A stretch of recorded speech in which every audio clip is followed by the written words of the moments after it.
to the INI Studio Plaster Side. I just tease because Diane's helping me again today, and we're getting ready to have a real wonderful art day and travel out to Roseville later to see Crocker Kingsley show. And we're a little excited about that, but we're in the studio this morning getting some work done and enjoying the real nice weather. Today I want to talk a little bit about failure because I've been feeling a lot this week and reflecting on this week about all the times that I've really felt that I wasn't prepared, things weren't going well.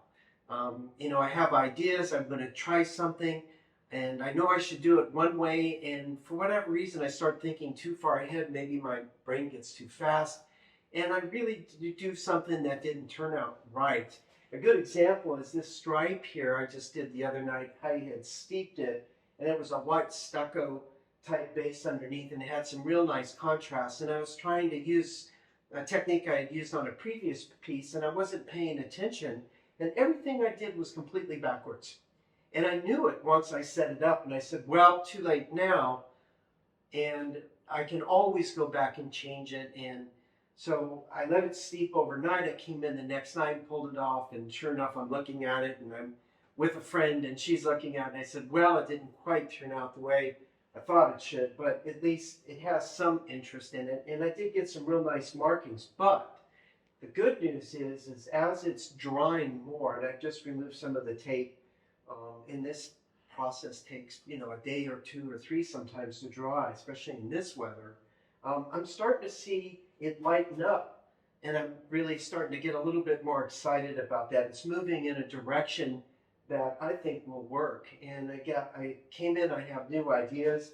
These areas, as you can see, are still wet, but they're drying out in my favor. Sometimes we get a little lucky and things happen that you don't anticipate, and a little bit of patience and looking at it really pays off.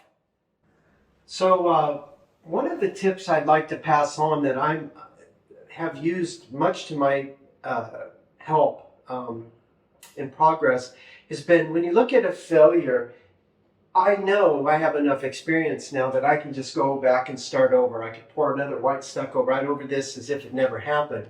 But you don't learn that way. And the thing that I've learned is work with it a little bit. Try to experiment with some different techniques. I'm thinking about bringing in some yellow Venetian plaster to kind of contrast this nice blue capital setup I have. And this capital setup is a series I'm calling a shelter series, and I'm going to be repeating it on this one with different contrasts and different colors to get this sense of interior looking out and exterior looking in. And that's kind of the process that I'm going to be looking at, focusing on this idea of shelter. It's winter, we're sheltering from the cold, and but there's this beautiful expanse in the sky that you want to capture in the night skies that we see above as well. And certainly my work is archaeological based and a lot about open spaces and desert spaces. You look up and you see great expanses of sky. So that's what I'm trying to capture here, is that contrast of comfort and shelter relative to the big sky that we live in and are spinning around in all day long. Anyway, that's what's going on with this. So take your time, take a look and see what the work is doing, work with it. You can learn more, because even if you try a few things and they still don't work, you can still go back and start over and cover back up. But those things underneath generally will give us some very interesting patterns and things we would have never thought of ahead of time, and we learn more that way. And it allows you to relax a little bit in the process when it's not going quite right.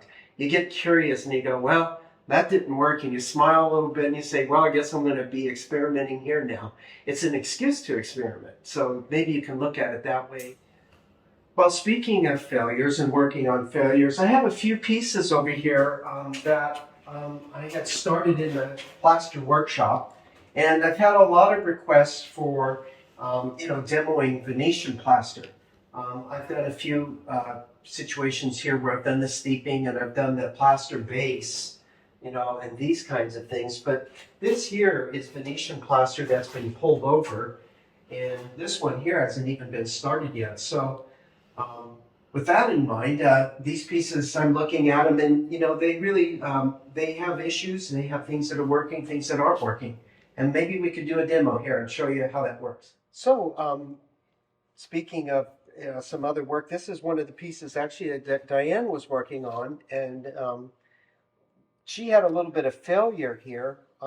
Sometimes that happens when you have surfaces that don't bind well.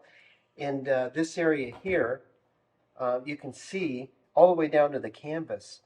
And probably because the solution wasn't dry underneath, the plaster didn't stick. So what we did is I just went back, let it dry, and then I went back and then put in a polymer medium and just floated it in there rather thick because I wanted to create a good bite surface. Now, in fact, maybe with a demo, I'll go and do a little bit of repair on this, and you can see some of the ways that works. And because we've got also some issues here where it's, a little light on the sides. That happens on these little smaller canvases at times. See these little areas here, and you can fix these things. You don't have to worry so much about them. So we're going to jump right in here.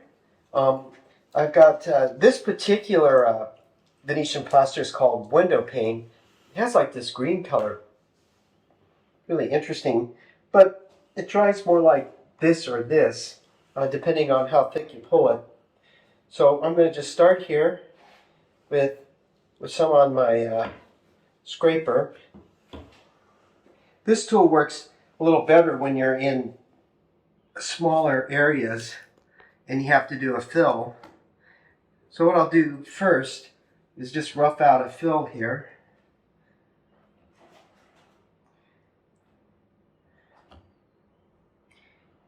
For those of you who have done sheetrock or drywall, you'll probably recognize similar techniques that I'm using. Just like we would patch a wall, we can kind of do a little bit of repair work on this here and take advantage of the differences in the surfaces. They'll tend to show through, and you can take it, like I said, you can take the opportunity to use that texture to your advantage. And you may want certain things to show through, and having that patchwork down below gives you some options. So I'm going to just pull it a little thin so it'll dry up pretty fast.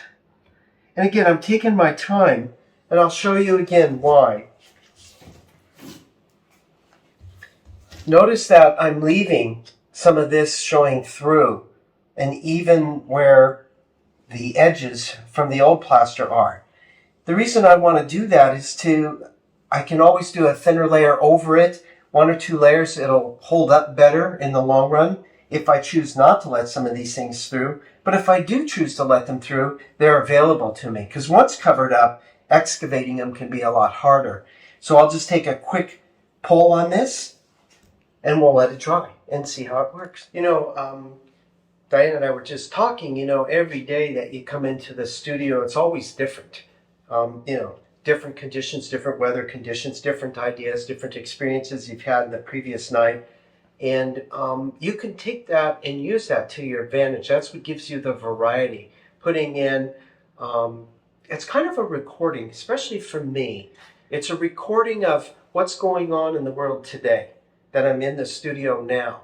My thoughts, my feelings, the material in front of me, all of that's going on today. Then I come back in the studio tomorrow, and then I add the layer of tomorrow on the day before and the week before. And over time, what these paintings really become is a record, so to speak, a biography of time that has elapsed and all the different experiences that coalesce in a certain way to complete a piece. And then a whole series presents a whole entire season possibly of this. And you get this sense of time elapse in kind of like a fast replay in a way. So on this piece here, from the plaster cast. We took advantage of some burlap runners that we had, and with a design pattern and a pretty blasé base here, which I am going to offset with this real intense blue. And this Venetian plaster, I should talk a little bit about Venetian plasters. They have different grades of plaster. This particular Grassolo allows you to burnish. Then there's like a Brassella, which doesn't burnish and it's more opaque when you put it on. But this here will burnish, could make it look like a bowling ball when we're done.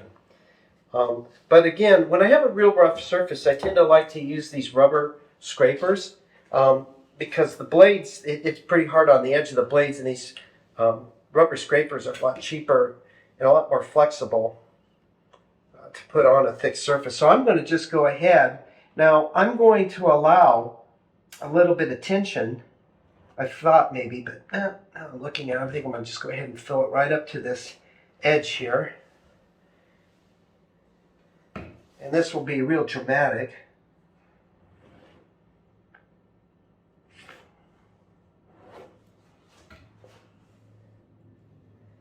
I keep a pretty good load on this when I have a real heavy texture like that. It just floats a little bit better and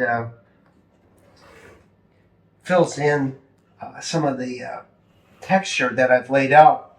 And I want to do that in this case because what I do often with this texture is I pull over a thin coat like this, and then I'll sand back into it. Then it allows some of this plaster underneath, to penetrate back up through it and give you certain effects. And then I can go back over several layers and get a more desired variation on the surface. Because when you're doing a big solid surface like this, it's going to be rather minimal.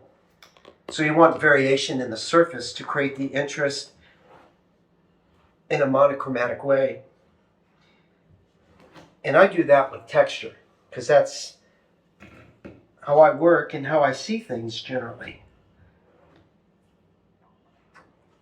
So I'm going to just pull this blue all the way to the edge.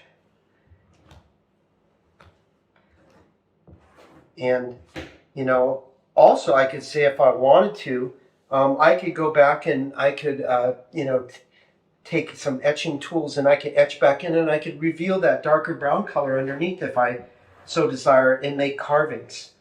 So I have a lot of options here. And that's the fun part with working with these study pieces. They're not so precious. You just go through it and try different things and you can get really bold and experiment away. Well, there you have another start. A lot more options now have just been opened up. Now we just have to sit around and wait and be patient, let it dry, and move on to the next step. Well, I hope you see a couple of examples here on the wall that we've done, and I hope that you see that you can work on these issues and take little steps at a time to work on things that aren't working out so well on lower layers, putting on upper layers to take advantage of the texture of the lower layers, and realize that pretty much everything you do each day can be a step in the right direction as long as you're patient and you take the time and you don't panic. It's kind of like fishing. It's about being in the studio. It's about being out on the water fishing. Same sort of thing. You're here to enjoy the time and let it just come through you. And if you're a little patient and you're persistent, it'll work. Trust us on that. Because our saying here in the studio, it's every day, it's a practice, and with that practice comes perfect.